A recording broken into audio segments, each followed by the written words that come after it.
Monday, September 22nd, 9 a.m. I'm Jim Check with Now Media. With me, Ian Burns, managing editor. Isn't it the first day of fall, or was that yesterday? When's the first day of fall? Today or yesterday? When's the equinox? Is Ian frozen there? I believe he's frozen. Do you want to try again, or do you want to see if he comes back? We're live and everything's streaming though, right? What's that? Yeah. Yep. Sorry about that. Having some technical difficulties as we get going here. So let's get the headlines though. Carney sticks his neck out. Canada, the UK, and Australia recognize Palestine. Poilievre calls for Antifa to be recognized as a terrorist organization. Charlie Kirk, a birth of a revival. And money and brain power flee Canada. Liberals partying like it'll go on forever. Canadian struggle is real. And Joly, we trust the science. We're just waiting for Ian to try to get back in here. But he said he's been trying, so I'm not sure what's going on here. Any luck there, Rommel? Anyway, the first thing up, Mark Carney recognizes the state of Palestine. And that's going to be distracting. We can't get him back in here. There we go. He's back. Wow, how rude. Apparently, somebody didn't want us to talk about this again, right? All right, let's go. So yeah, Carney, the first thing I did is Carney recognizes the state of Palestine. Notice the spelling there. Yeah, that's interesting. Yeah, what's that about? I don't know. Maybe they took the English, the British declaration, and just changed a few words. They almost dropped simultaneously as well. So whoever works France Today apparently. Whoever works in that department there forgets to change a couple of the. Recognize that there is a difference in the Canadian language versus the British language. Anyway, Carney really sticks his neck out, though. Yeah, well, sorry, I just have to say, you said recognize the state of Palestine. The problem with this has always been, what's the state of Palestine? What is that? What is that thing? Can you point to it on a map? I mean, you can point to the general area where it is, but what does it look like? What are its borders? You know, who are its leaders? It's like... No currency, no government. It's very, very dodgy. No borders, no nothing. And then also, this wasn't run through Parliament. This should say Carney recognizes the state of Palestine, because this wasn't even run through Parliament. Because they did try to run it through Parliament in the past, and it failed. Yeah, and he's done it without really much of a mandate. He won a minority government, but a minority is still a minority. That means most people didn't want you in power. So... now what? You know, it's he's not exactly done this with the backing of the Canadian people, certainly not in any sort of democratic sense. Melissa Lantsman coming out with rebuttal here. In the short term, reckless decision destroys Canada's credibility, shreds the international rules-based order, and abandons the Western values once proudly defended. I mean, it really is... troubling that he didn't run it through Parliament. You'd think something this big, you know, Canada being one of the first to recognize it, and Canada's not a big player in the world. Canada's, especially when we're going through all these trade tensions with the United States, this seems odd for sure that it wasn't run through Parliament. And Parliament's in session, so no excuse there. He could have just done it today, run it through Parliament. But I think the Tories came out. She is obviously a Conservative, Melissa Lantsman, anybody that doesn't know. They've come out with an extraordinarily spineless response, which didn't say anything about the state of Palestine. It just said something about Israel protecting itself. Like, just really flimsy garbage that they should be ashamed of having written and published, I think. But what they don't mention, or at least I don't think, does she mention this here? No, she doesn't mention it. In a statement that they put out, they kind of alluded to it. But she doesn't mention that this is about internal politics. This is why Mark Carney has done this. He's done this for his own. He's done this for the Liberal Party, as you said. He's done it for himself. Well, he's kind of done it for the Liberal Party, hasn't he? He's done it because the Liberal Party increasingly now relies on not just Muslims who tend to be very pro-Palestine for obvious reasons, but also the very active activist factions of the left. This has been something that they've obsessed about for decades. So this is just red meat to his own crew, and it's a shame, really, that that's not being called out more clearly. I'm trying to read her statement as we speak, and I'm not seeing that she's mentioned that anywhere. This is just cynical. It's cynical from the Liberal Party. This is an attempt to bolster their own people and fend off the NDP and fend off the Greens, who are also quite fanatically pro-Palestine. Interestingly enough, though, here's a map here showing, this is from CTV, showing the countries that have recognized Palestine. There's the ones in the light yellow there. And so it's Canada, the UK, Australia, and now France. All those countries, their governments are in trouble as well. I mean, Keir Starmer, not exactly sitting in the catbird seat there in England. Neither is Macron. Australia obviously having its own issues, and in Canada. What else do they all have in common?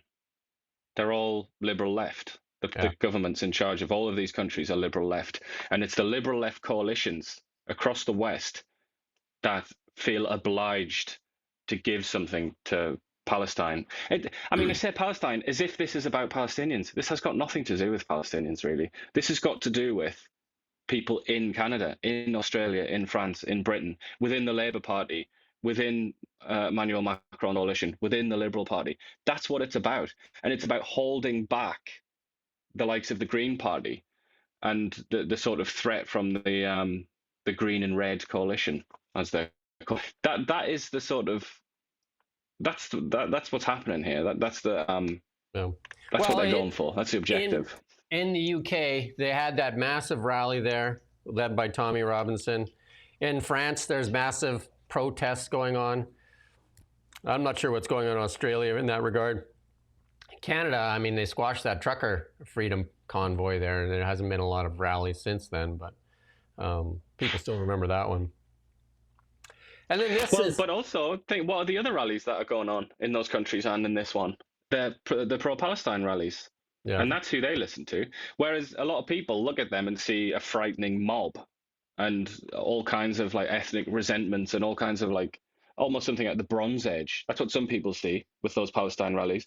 But the Liberal Party, the Labour Party in England and so on, they see, oh, this is a risk. Like these could come and topple our position.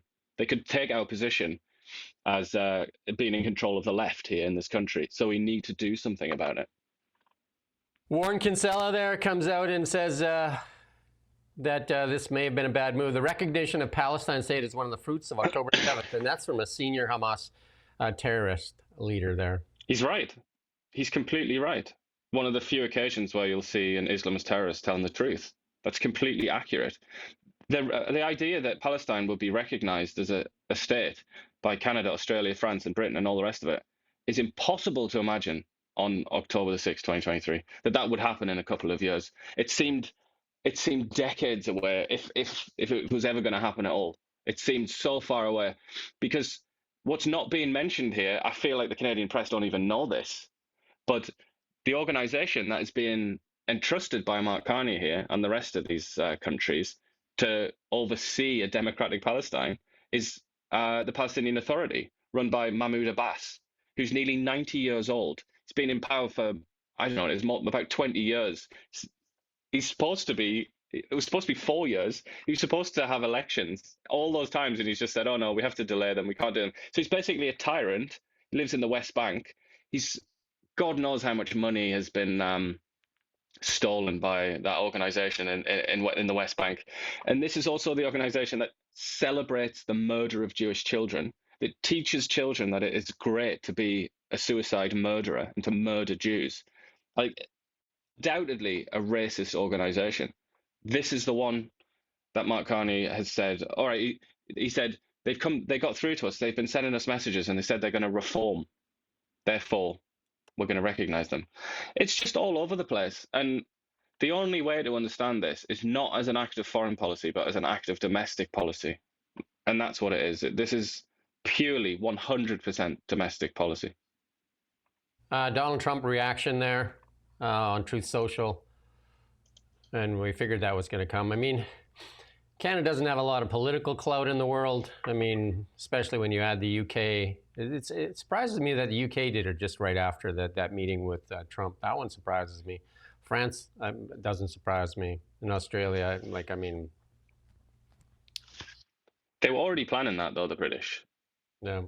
It was just a coincidence, I think, a poorly timed, a poorly arranged calendar by whoever it was that arranged that state visit.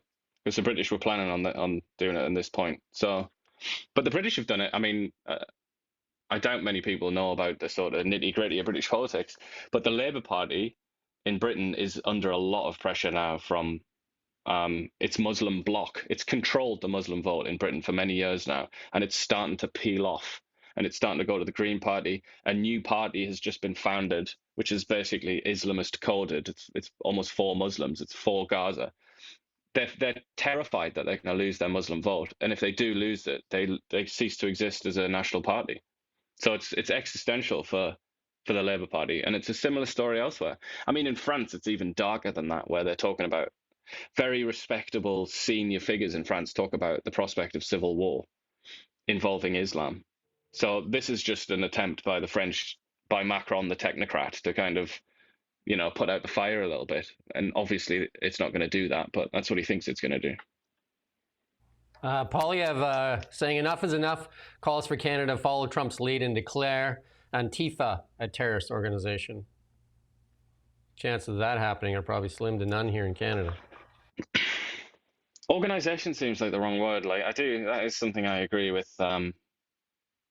And that's the kind of bog standard lefty argument against this is, it's not really an organization. That is true. It isn't really an organization. It's like cells. It's almost like, you have Islamist terrorism, or you have white nationalist terrorism. You could also say you have kind of Antifa, if you want to call it terrorism or violence. It's almost like a theme rather than an organization with a head and a vice president and all sorts of things. And then more in the terrorism stuff. Morrissey cancels show after Canadian man accused of posting death threat on Blue Sky. I thought Blue Sky was a place of love. Apparently not, eh? So the English pop star has canceled 2 of his shows in the U.S. after allegedly being targeted with a death threat by an Ottawa man. The 26-year-old man from the nation's capital has been bailed after he was alleged to have threatened to shoot former Smith singer in a post on the left-wing social media site Blue Sky.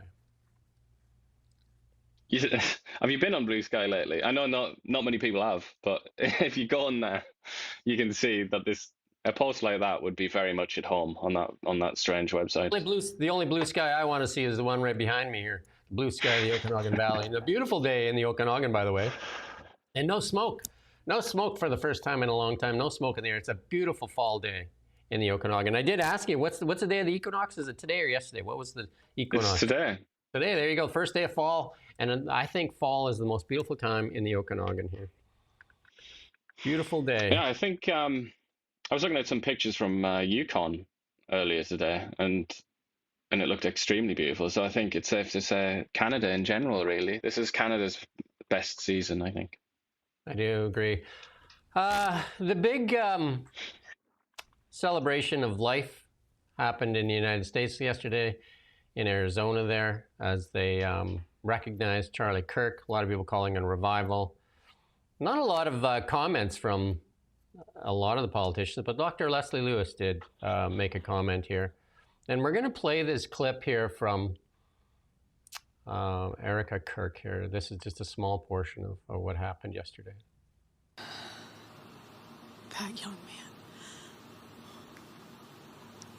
young man. On the cross, our Savior said,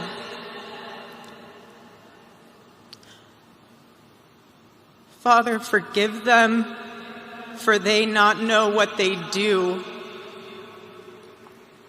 That man, that young man, I forgive him.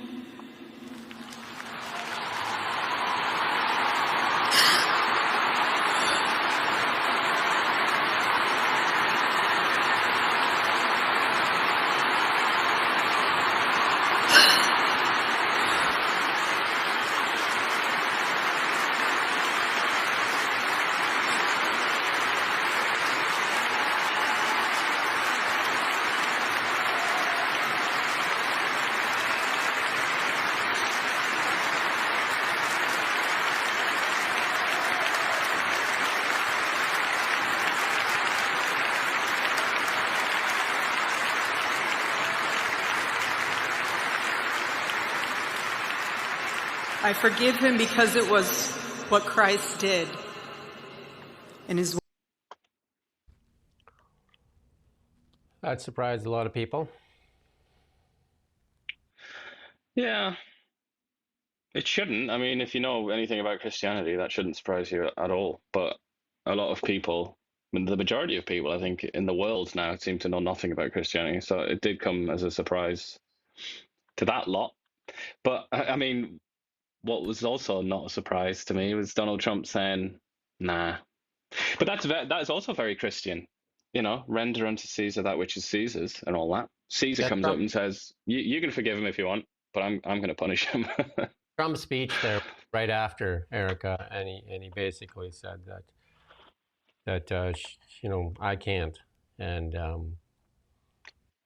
but a lot of people gave that a standing ovation. Like the crowd there, that the place was packed, and they filled up another arena, and then there was the crowds outside. I mean, some of the people saying it's a couple 100,000 people there. I mean, it was packed, and there's a lot of a lot of people spoke.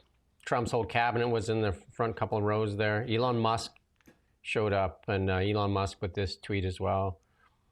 I think you can go back one there. King James Bible. She was quoting the King James Bible. Now Elon's quoting the King James Bible. And then quite interesting. Just a small clip of how big the crowd was here.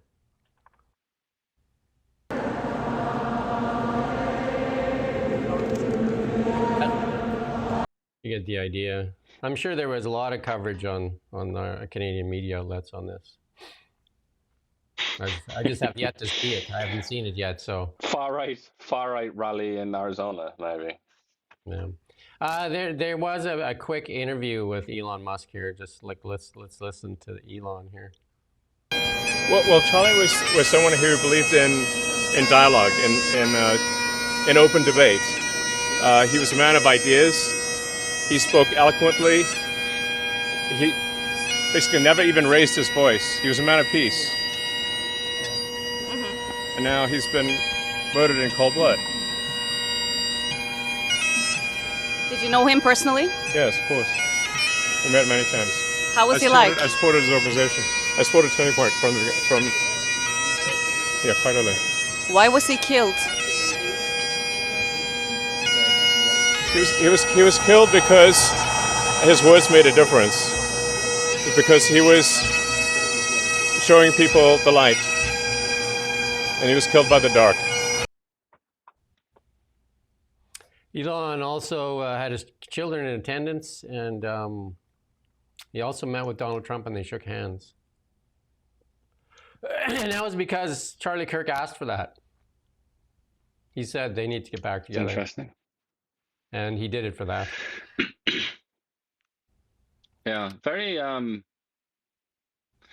interesting to me, and you get that by using the word revival, but very interesting to me how prominent Christianity is in all of this.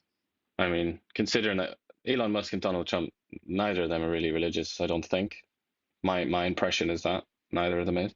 But Christianity still has that power, doesn't it? And it's hard to imagine this happening without Christianity. And that is, to be saying that now is fascinating. Yeah. It's been an awakening for many people that have kind of suppressed their religion. Do you know what I mean? Like they kind of put it away because they seem to get attacked. J.D. Vance also made a statement. He said, he's always believed in God, but he's never really talked about it publicly. He said he's talked more about his faith in the last 2 weeks than he's in his whole career.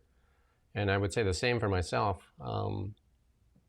This has made people examine their core beliefs.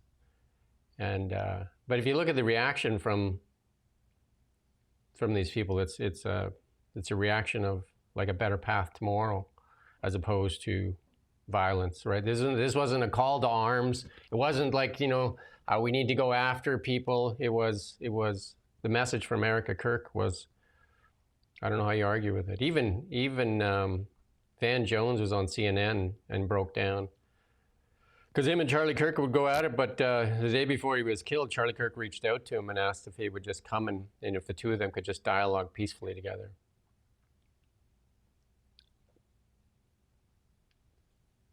Sad world.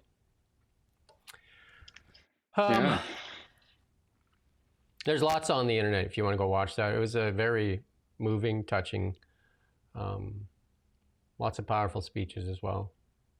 And again, hopefully there's a healing point there somewhere too. Hungary has criminalized assistance to illegal migrants, prohibiting aid, food, and legal support under the new Stop Soros law. The odd thing is George Soros, Hungarian. Well, kind of. I mean, he left. How old was he when he left? 12 or something. But yeah, I guess that's his ethnic origin for sure. Yeah. Although, I mean, he's Jewish Hungarian, isn't he? And there's a bit of a weird. There's complication there when you look at the modern Hungarian political landscape. But it's quite interesting. This, I mean, anybody that's followed the migrant crisis in Europe in any detail will know that NGOs and activists play a fundamental role. It's impossible. The whole thing is impossible without them. And that's what this is, obviously. This is an attempt to remove that feature of the migrant crisis. George Soros in the centerpiece of funding many activist organizations, and many of them violent. I mean, he's spent an enormous, unfathomable sum of money on his political pursuits, but at the same time, he has been extremely successful. It's remarkable how successful he's been, actually, and I think even his opponents acknowledge that. One of his successes was trying to bankrupt the United Kingdom. Yeah, he made several billion from the British people, didn't he? Ruthlessly exploited their stupid exchange rates. So the guy that speaks about how he's there to help the poor, basically shoved a bunch of Brits into poverty. Good job. But like a lot of people who operate in the market, his justification there was, that was your fault. You're stupid. I just took advantage of what was there, kind of thing. But it is true that he adopts that moral perspective when it comes to something like that. But when it comes to things like how we should treat murderers and violent offenders and so on, he seems to adopt a very different approach, doesn't he? It's not really consistent. It almost seems like, if you were a cynic, you would say he kind of like funnels money into like chaos, like to breed chaos. If you were a cynic. Yeah, well, like I mentioned earlier, his Jewish origin. I don't know if he refers to himself as a Holocaust survivor, but other people do refer to him as that. I think his whole motivation is whatever was going on in Europe in the 20th century needed to just be undone. There needed to be a revolution in Europe so that something like the Holocaust could never happen again. That's his justification. But obviously, I mean, a lot of people look at what he's done, the kind of things he's done, and if anything, he's made the possibility of a pogrom or some kind of genocide more likely, not less likely. Pierre Poilievre pointing out something that's pretty much obvious. If you watch this show especially, you'll know this. The capital fleeing from Canada. And he's just putting on a stat here. 67% of tech startups launched by Canadians last year are located outside of Canada, double the share from a decade ago. Carney hands the U.S. our best companies, taxing and regulating away our most heroic inventors, innovators, and entrepreneurs. And I do that show Beyond the Ballot with Renee Merrifield. This is very common knowledge that capital is fleeing Canada because of regulation, because of taxation, because of the uncertainty here. And it's just, if you're a tech startup here, like, unless you're living off corporate welfare, which some do, live off corporate, like, some of those EV startups, that's all corporate welfare from the Liberal government and the NDP. And it just horrific. And I don't know when this changes. But again, we're just going to put this thing up here just so people understand this is Canada versus the United States. This is, when they talk all this nonsense, they just show them this here and just ask, what is this? Those tech startups, when they're looking at that too, they look at that and they say, why? Why would I invest here? Yeah. Well, there are so many reasons, aren't there, that brought this about. But having an uncompetitive tax regime is not really And also going to liberals solve look at, anything, they, is it? the, Frankly. the liberals look at it as just like, how do we tax them more? Because look at how money their policies. That's all they look at. Is anybody that has a couple bucks, they want to take it out of their pocket for this. Look, and here's Anita Anand and LeBlanc partying like it's 1985. You know what I mean? Like that's all we had. They just completely tone deaf. Yeah, it's not. It's just not a good photograph, is it? Either. As they That doesn't jet help. off everywhere, telling Canadians how great they have it, as they jet around the world on your tax dollars. And here they're in New York right now for the 80th. That should be an explosive session there because it's in Trump's backyard there. They're at the, obviously the Palestine thing is going to be front and center at this General Assembly. David Eby has also just announced that he's going to New York to try and sell clean power, BC's clean power. Wind? So it's a party in New York. Is he going to try and sell wind to Donald Trump?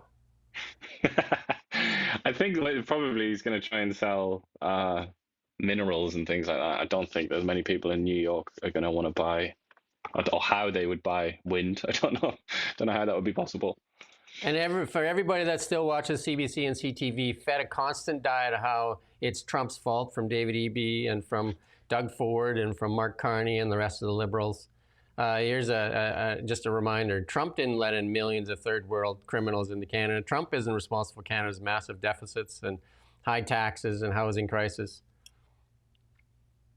Are there millions of third world criminals in Canada? Is this guy know something I don't? That might be a great exaggeration there. But I think so. But also, Trump didn't suppress our natural resource sector either. And then this is from the professor. Yeah, I mean, the Americans have certainly been blamed in part, haven't they, for sponsoring environmental activists very cynically to come up and disrupt Canada's natural resources industry. But yeah, it's not really Donald Trump's doing. The food professor puts this out too. We saw Doug Ford there pouring out the bottle of whiskey, and then we just saw Mark Carney there in Mexico with wheat bags that were just a photo op. They were just stickers. They forgot even, again, I don't know who's working for them, but they forgot the French part of the sticker. Remember, all the labels have to have both? But they put the phony stickers on the wheat bags. You don't ship wheat in bags and by train, you know what I mean? Like it comes in a car, right? But they had bags of wheat on the platform there, like it was how Canada was shipping wheat to Mexico. And then they forgot to even put the French sticker on there. So if I was the Quebec police there, I would be going after them for forgetting to label that correctly. I wouldn't worry for a minute about that. I'm absolutely certain that they will be on the hunt as we speak.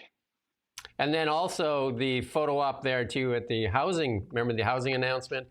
That was like a facade as well. They tore that down right after they put it up there for the cowboy facade. There you go. Yeah, it's all an illusion, isn't it? But hey, what's not the illusion though is a peak there on the plane there as they party like it's 1985 on your tax dollars. That picture is just it cracks me up just looking at that picture. It's like it's the least cool group of people that you could ever spend time with, isn't it? It's like imagine they sent you that picture and they like jealous ? You just be like, no. They should put underneath, this is how the elites party. Sucks to be you. It's too bad you can't buy groceries. Marie Antoinette, wasn't she like that? Partying like crazy?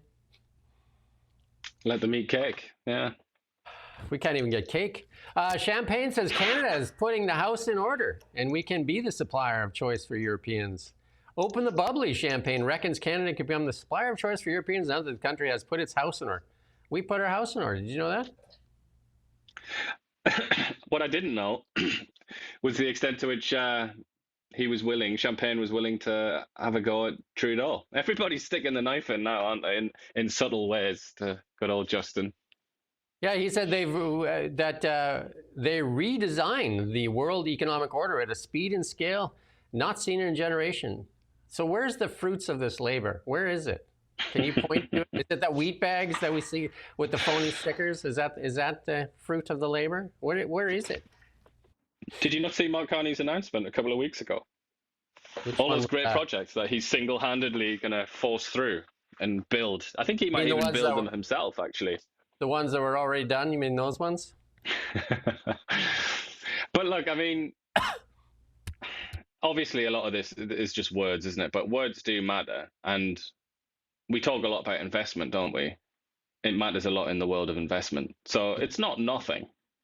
They've given the green light, haven't they, basically, to LNG and to the exploitation of certain natural resources. Not really oil, not yet anyway, but LNG and some sort of copper and things like that, and certain minerals and metals.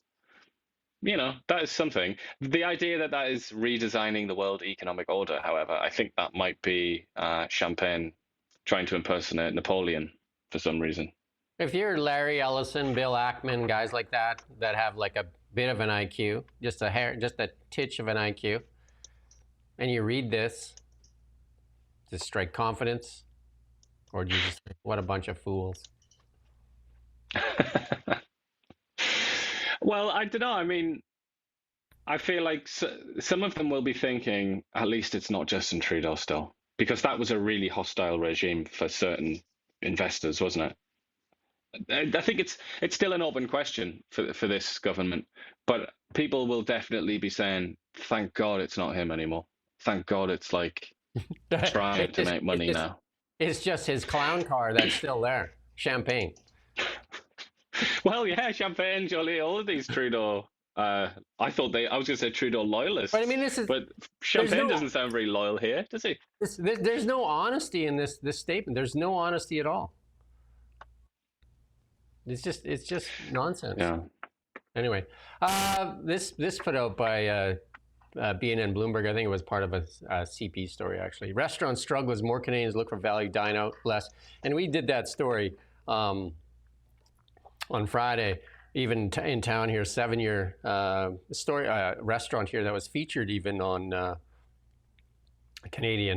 famous Canadian show is called Food Network, wasn't it? Yeah. Yeah, they, and says it just can't make it. The tourism down, people not dining out, crime's a reality. All these things are just adding up, and it's just becoming harder and harder for Canadians to eat out. But hey, not if you're living off the taxpayer dollar and you're flying around in a jet. You can do those selfies, and I'm sure they're not worried about how much it costs to eat out at a restaurant. They might be a little bit worried about if they have enough chefs on staff. They'll be very concerned about that, I'm sure. For their dietary concerns. Pierre Poilievre sent a letter to the Prime Minister there regarding the parliamentary budget officer. And he said, that there were some threats there, kind of thing. But he said, we need a parliamentary budget officer now more than ever to tell Canadians how big a financial mess you've made. It's not a very welcoming letter with what expected to be 100% increase in the deficit under your watch. Scrutinize the crooked accounting you've promised to use in that forthcoming budget. It's harsh words. Tell Canadians the truth about money printing deficits and again cause rampant inflation, food, housing. So you talk about harsh words. Those are a little harsh, and I would say, I believe that the PBO is not going to be cooking the books for Carney, but they're just going to present. I believe that they're going to do is present two sets of books, and they're going to here's the set of books for the the investors in Canada buying bonds and that. Like here's the real books, and then for the media, they're going to give them this beautifully colored thing that like Rosemary Barton and them are going to unleash onto the public and say how great it is and how the deficit's not really that big. It's all about investment. So if we just look at, I can almost parrot it for them right now. Okay, so the investment part of the budget, we have to separate that. We have to separate that out. And then we just look at the operational budget. And this budget is actually more fiscally responsible than the prior administration.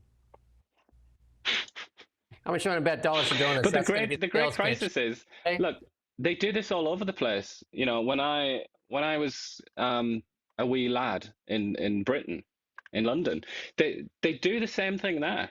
The budget and the budget announcement is like a P.T. Barnum speech. It's a load of bollocks. It's absolute nonsense. But the British media have more about them, generally speaking, I'm sorry to say, than the Canadian media, that they see that and then they do what a journalist should do. They translate that into reality when they type it out or when they speak about it. Unfortunately, in Canada, or at least the CTV, CBC, and a couple of others, they hear that, and the Canadian press as well.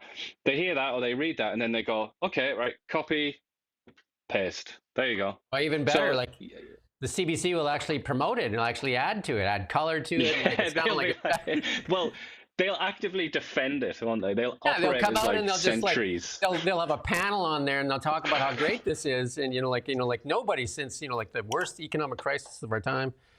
And here's Vasi, one of the better journalists in Canada, sitting down with Pierre Poilievre and trying to. I mean, they're kind of setting the table so like to make Poilievre look like the bad guy when the budget comes out a little bit. Let's listen in.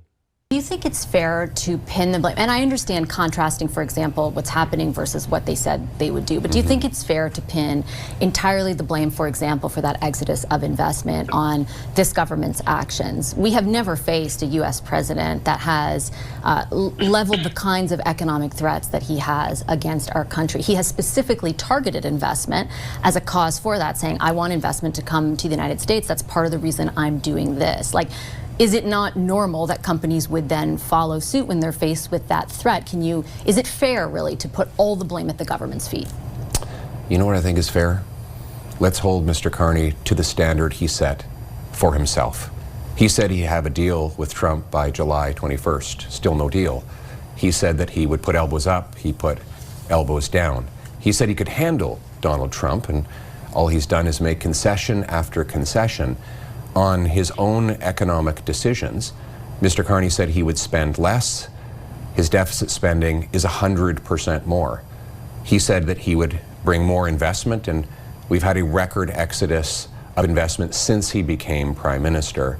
And finally, Canadian business leaders through the Business Council have said that Mark Carney's regulations and red tape are actually more damaging to the economy, even more damaging than Donald Trump's policies. And that's why, despite Mr. Carney's promise that he would make us the fastest growing economy in the G7, we're now the fastest shrinking economy. And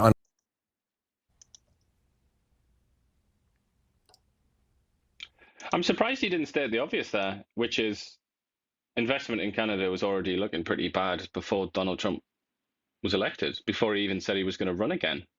So clearly this can't be explained by pointing to the orange person. That's not a satisfactory answer. And the super obvious one to me would be Vasi. Where's Brookfield? Where's Brookfield? And where's Mark Carney's investments? You're a leader. If you're the leader and you're asking Canadians to buy Canadian, where's the leadership? Just show me the leadership. Well, it's a bit like telling people not to fly on planes and consume less to save the planet while you fly around on planes eating caviar. I think Mark Carney has flown more than probably Trudeau in what the few months that he's been on vacation than Trudeau did. You know what I mean? Like in a couple of years, that's all he's been doing is jetting around. He's been to Europe 3 times now. He's been to Mexico. New York right now. Yeah. And then like Melanie Joly, if anybody, like this is the poster lady for striking confidence in anybody that listens to her. Let's listen to her she's a scientist, I think. We're sending a strong message today. Canada's ready. We're ready to produce here at home. We're ready to protect our people, and we're ready to lead on the global stage. And while some countries turn their backs to science, Canada will invest in and believe in science, because science saves lives. Well, we could probably... Gee, I wonder who she means though when she says some countries turn their backs on science. Is she talking about Venezuela, do you think? Saudi Arabia, maybe? Lots of sub-Saharan African countries that whose leaders still believe in witchcraft and things like that. Is that who she means? Or does she mean the United States, the dead center of world science, the greatest producer of science since the English, dare I say? And it seems like the Joly and the rest of them find every opportunity they can to stick a stick in the United States' eye. the country that we depend so heavily on. And there she is trusting science. I can tell you most Canadians likely don't trust the science anymore. And you know what, Joly, I bet you could hire Dr. Fauci right now. He is the science. We should probably get him up here, give him a huge contract. Well, what's that word in front on the the dais that she's standing at there? I think it says Moderna. Is that an American company by any chance? It's the stupidity of it. And it's just so cheap, isn't it? It's so cheap and kind of like catty, isn't it? It's kind of like, it's almost like spicy words over cocktails or something like that. It's just like, stop being so stupid. And I like, bet you get serious, get real. I bet you the reporters didn't ask you about the VAERS department there that was given $50 million to help people with vaccine adverse effects. That $36 million of that was taken by the administrator of the program. Got to feather the nest. Eh? What's that? Before you can lay some eggs. Pretty impressive. I guess that's the science, right? They figured out the science of money. But hey, the science of easy living. It pales in comparison to the $472 million that they took over 2 years to administer the dental program. That's not for the delivery of dental benefits. That's for the administration of Trudeau's and Singh's, or the Liberal dental program. 400, almost a half. I would say in a roundabout way, it is for dental benefits, isn't it? That lots of people will be getting very, very good dental benefits from the jobs that they work, the jobs and the contracts that they work that come from that pot of money. So it's been great for people's teeth. Just not the people who need it. I mean, as a Canadian, have you had enough yet? Well, they jet around. Look at that picture of them flying around. None of them with the reality of what's actually going on in Canada. Big announcement coming today, though. Promises to be. Trump played it up yesterday and said this is going to be the biggest announcement in health in his lifetime. And they figured out what's causing autism. Because it used to be, according to some of the stats that are put out by RFK Jr., 30 years ago, 1 in 10,000, now it's 1 in 12 and 1 in 10 that kids developing autism. And that this announcement is supposed to be huge. But I'm sure Joly is going to be there with the science. She'll be there with the science. Apparently they're gonna. I've seen the stories already suggesting that they're gonna link Tylenol to using Tylenol when you're pregnant, when a woman's pregnant, linking that to autism, which is that's an unusual one. I think doctors generally say that it's safe, don't they? But that I know it's going to be very, very controversial anyway. Yeah. But those stats. RFK looks like Senator Palpatine there, doesn't he, in that picture? You know, it's kind of a contrast there. RFK spoke at on Charlie Kirk there. I don't think he spoke yesterday. I don't know if he did. I may have missed it, but he has spoke. And then he is, one of the most famous politicians in the United States was assassinated as well, John F. Kennedy. His uncle and his dad both murdered. A lot of the Kennedys. They were definitely a target. Sean Fraser, the cabinet proposes to ban the swastika as a terror symbol. It only took 80 years. There you go. But it's not a blanket ban. It's also just kind of like, who the hell is waving swastikas around? When's the last time? The last time I saw a swastika was when some strange individual brought one to the Truckers rally, and Justin Trudeau started saying they're all Nazis.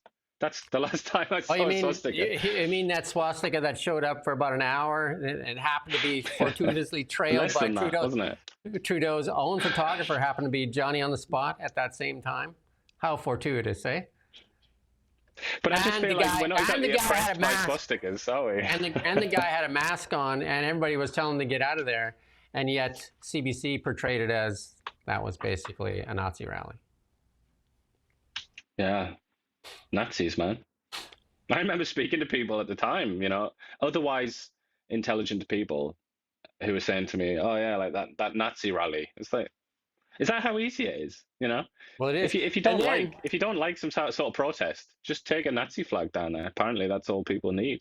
And then the government union did an anti-protest against the Freedom Convoy. I remember that one. The guy with the bullhorn walking, he's screaming, chanting, getting everybody fired up, was actually carrying a hammer and sickle. That's okay. That's about social justice, though, isn't it, Jim? No CBC stories on the hammer and sickle. Nobody seems to know about Stalin. He's a social justice warrior, and that's what people are trying to tell you. Somebody should explain it to the millions of people that were dead after Stalin. Maybe they didn't understand that they had how big of a role they got to play in that.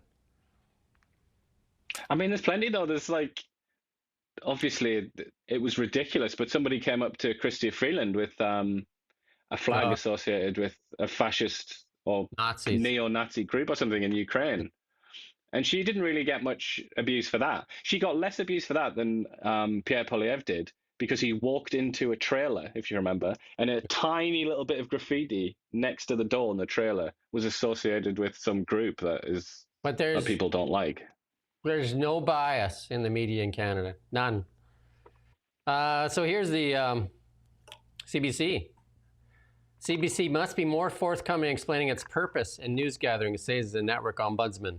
The direction came in complaints of bias over CBC's news coverage of gender identity programs in public schools that only featured LGBTQ guests. Imagine that, CBC bias, the ombudsman says. I mean, that's just one tiny aspect of their bias, really, isn't it? It's also any question of politics, any question of morality, any question of anything, really. They only bring in the people they like. You know what they should do? For a very long time. People should be able to tick off if they want to contribute to CBC or not. There needs to be a referendum on who wants to contribute to, and just make it that. Or like you say in the UK, if you want to watch television, you got to contribute, because everybody having to contribute to this for them to represent 10% of the people in Canada, with obvious bias in everything they do. Indeed, but they certainly, the LGBT side of things is it's an interesting way in to discuss this problem with CBC, because CBC obviously embodies a certain worldview, and it's a biased worldview. Of course it is, just like everyone's worldview is biased, but they present it as being neutral and objective and bang in the middle and for all Canadians. Obviously it's not. And this is just one example of where that's the case. But they also have this horrible attitude of, if you disagree, then you're a bad person, which is a kind of sin of the modern left.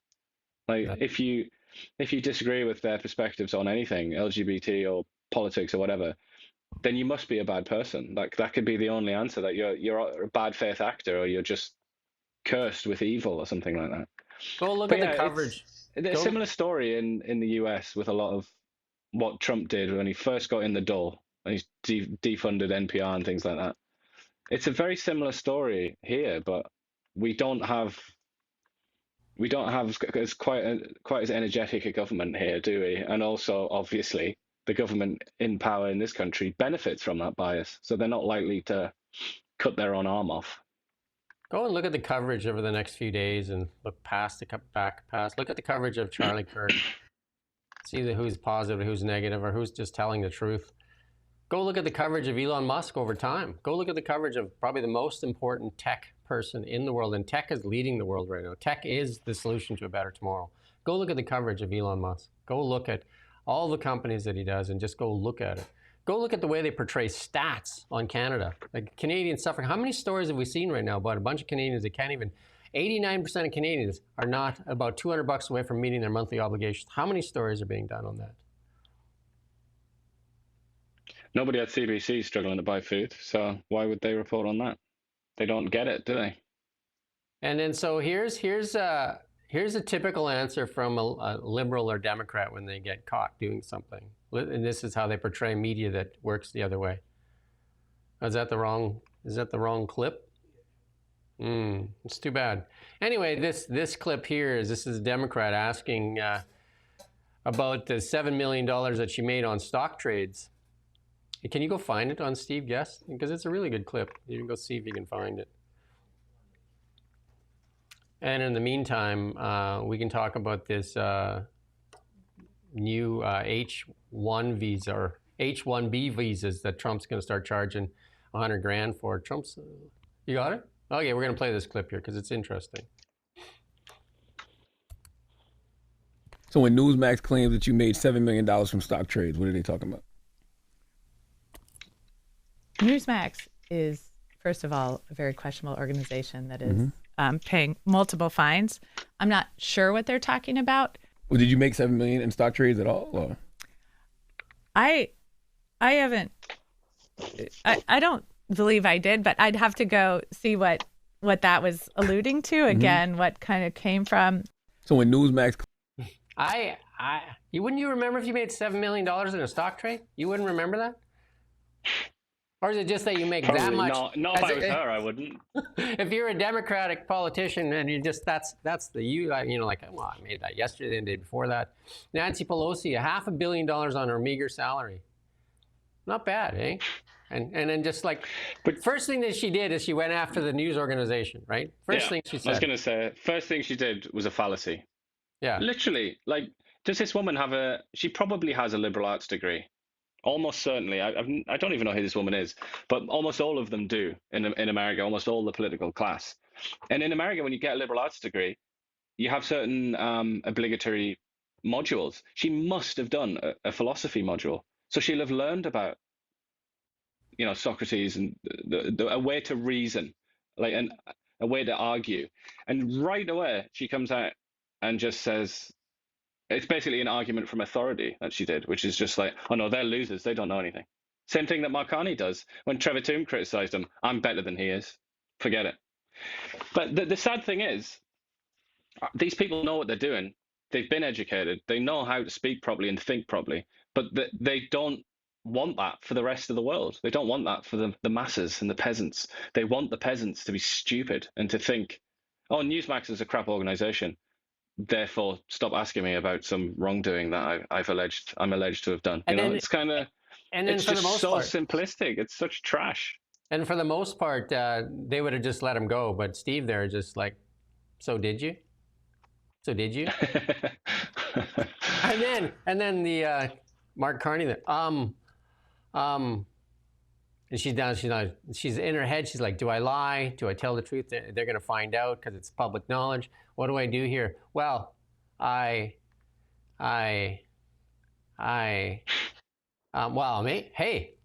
anything could have happened. You'd remember. Comical, isn't it? I've just Googled it. I have interest there. Apparently she's got a Bachelor of Science. So not liberal arts. But she does have an MSc in International and World History. So I'm not going to let her off. Did she make $7 million? Does that disclose anyway? Well, she's in American politics, so probably, yeah. It does. It's an extraordinarily slimy, filthy world, isn't it? American politics. So any accusation you make about them is almost certainly true. And it's so clean here in Canada because Stephen Guilbeault has provided all the paperwork for that green slush fund. Did you get it? Did you get it all? Did I get any of the slush? No, I want some. I want some slush fund. I'll put a windmill on my roof. A member of the Indian government has reacted furiously to Donald Trump's decision to attach a $100,000 fee to H-1B visas, which are dominated by Indians, claiming the U.S. is afraid of our talent. The White House, however, said that the scheme designed for highly skilled workers has been abused by American firms and has harmed workers. I mean, we hear about this in Canada, like the $40,000 to buy your way into Canada. I mean, there's lots of accusations on that all over the place. That like somebody's making money. It's almost like human trafficking. And there's that world organization, the UN, there that said that Canada's, accused of human trafficking as well. Somebody's making a lot of money on these other things, and Trump's just saying you got to pay the man first. Well, this is. I don't know if you can remember, but this was a massive battle in the early days of the Trump presidency. I know we're still in the early days, but the very, very early days.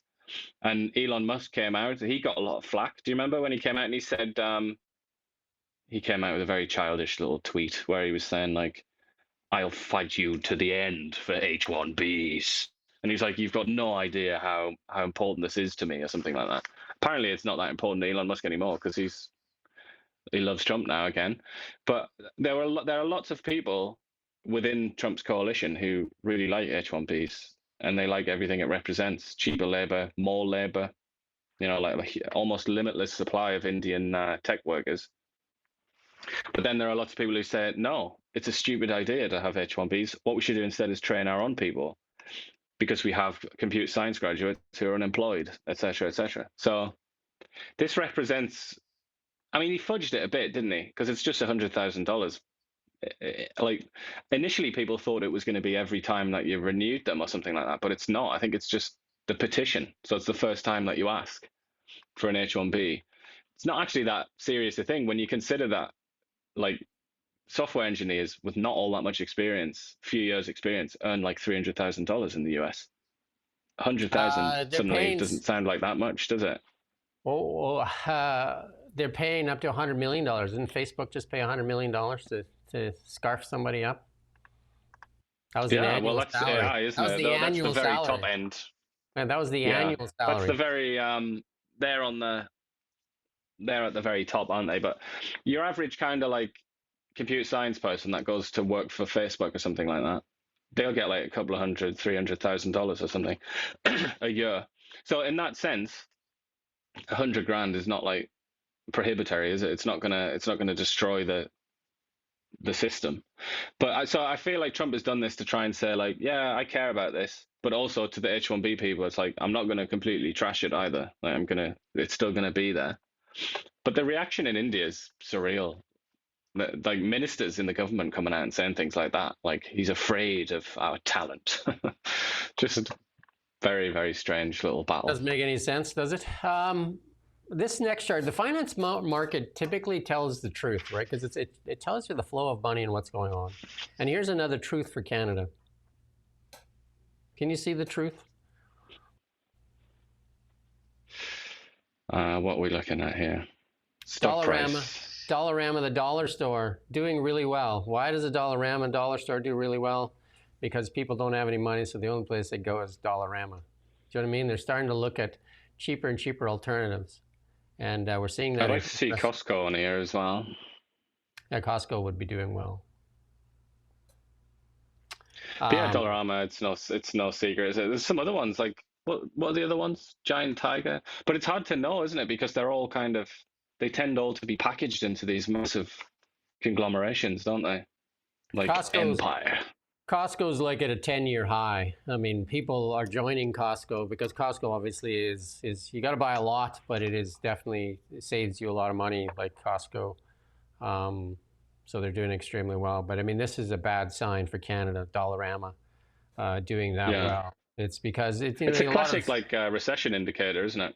It's expired foods sometimes. Like they get seconds and different things. They buy lots of things, and like lots, not lots of things, but lots of products. Like like I say, like a manufacturer has a bunch of stuff that's about to expire, so they sell that lot to discounters like this, right? And a little tip: if you're on a road trip, you're going somewhere.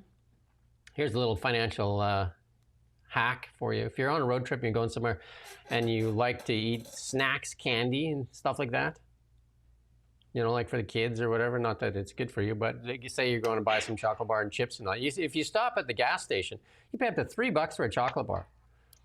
If you go to Dollarama prior to going, I think they're under $1.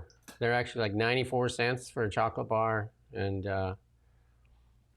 it's cheaper. Way cheaper. And again, not that you should be just gorging on chocolate, but I was just saying, like, maybe something that's natural, nuts or something. Yeah, they have nuts. They have tons of stuff like that. They have tons of snacks and that. So there are some hacks out there for sure that you can actually save some money if you need to, because the convenience store, obviously it's convenient and it's there, and then people just pay it because it's painful. Yet it's like, oh, well, it's only a couple of bucks more. Like, $3. Like, think of the margin on that chocolate bar that they're pulling in on the chocolate. right? But they talk Well, especially when people will drive to the other side of town to save a few cents on gas. Like that'll only end up being a few dollars. So if you go there and then you buy your overpriced candy, what was the point? What was the point? Anyway, that's our show for today. Look at that. In an hour less. More informed than you will be. Well, I guess if you're watching CBC and that, you will be plugged into the narrative that's being sold right now. And you're missing out on that here. You'll be thinking a lot about Palestine, a country that, or a place that you will never visit. And you'll also not be thinking in your head, you'll not be thinking, oh, hold on, isn't there another country that we don't recognize? A country that's a really good friend to us and produces amazing technology. A country called Taiwan. Why don't we recognize Taiwan, everybody? That might be something to investigate. Yeah. But and more stories about, if you go to CTV and that, you'll find more stories about Jimmy Kimmel than you will on Charlie Kirk. Odd, no? I find it odd. Looks like he's frozen again. So that's going to end our show. Just like that. Ian froze out. And we're back tomorrow morning, Tuesday. And enjoy this beautiful first day of fall, September 22nd. And with that said, we'll see you tomorrow. And thank you for watching Now Media. We don't just report the news. We live here too. We're your neighbors, bringing you stories that matter to all of us. No government funding, no outside influence. Kelowna Now, local, independent. News you can trust.